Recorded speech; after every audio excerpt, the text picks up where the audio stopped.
घर के पूजा के लिए कुछ 2-4 लाइन बातें विशेष बताता हूँ। देखिए, घर के पूजा दिन पे किया जाता है, हफ्ता में 2 दिन रहता है, कहीं पे 1 दिन रहता है, कहीं पे 3 दिन रहता है, जैसे जो उनका घर वालों ने माना है सदियों से बड़ों बुजुर्ग को।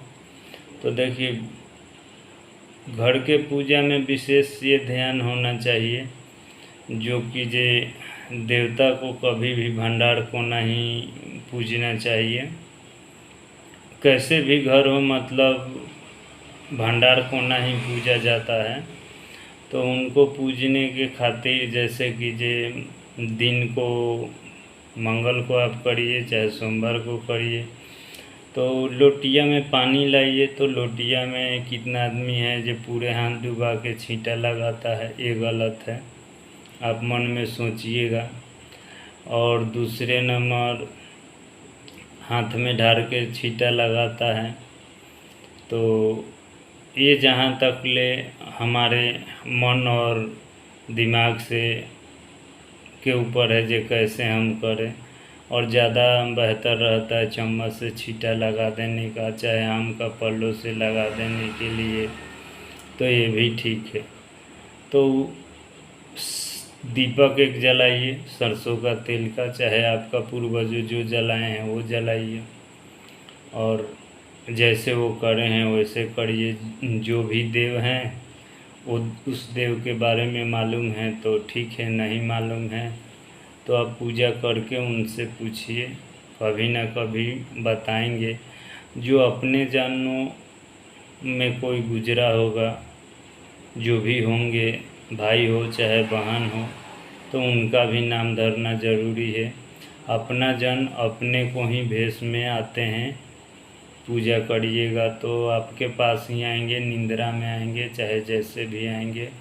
वो जो कोई नेक होगा उन्हीं के भेष में आएंगे, ज़रूरी नहीं है जे सभी के भेष में आ जाएंगे। वो आपके कुल खानदान में, आपके भाई में या मम्मी पापा में जो नेक होंगे उसी के भेष में आएंगे। आपसे कुछ कहेंगे या चाहे इशारा करेंगे, उसको समझने के लिए आप दिमाग को चलाना है और मन में उतारना है जो आखिर वो क्या कहें, और ढूंढना है।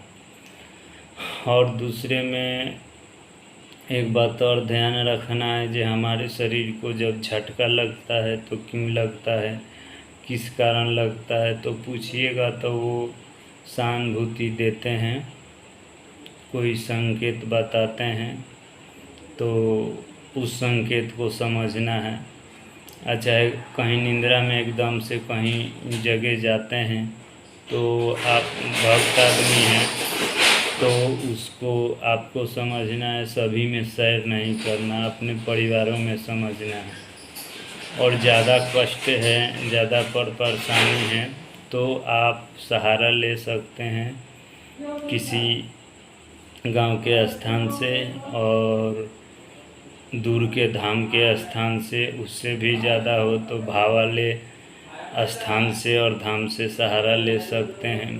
तो ये सब संकेतें समझना और दुख पड़े तो आगे से आगे बढ़ना अच्छा बात है। और गांव में अगर आप जाइएगा तो ये चीज़ इतना जल्दी ठीक नहीं होता है, साल 2 साल 3 साल 4 साल मान के चलिए जे किसी व्यक्ति ने कहीं पे साल 2 साल लगातार जाएगा तो उसका मजाक बन जाता है, समझने वाला नहीं समझता, जो समझता भी है वो भी मजाक जैसा कर देता है। तो ऐसा है, इसको आपको समझना होगा। ये आपका समस्या है, घर का समस्या है, घर का मैटर है, और घर के देवी देवता को खुश रखने को कोशिश करिए तो बहुत अच्छा रहता है।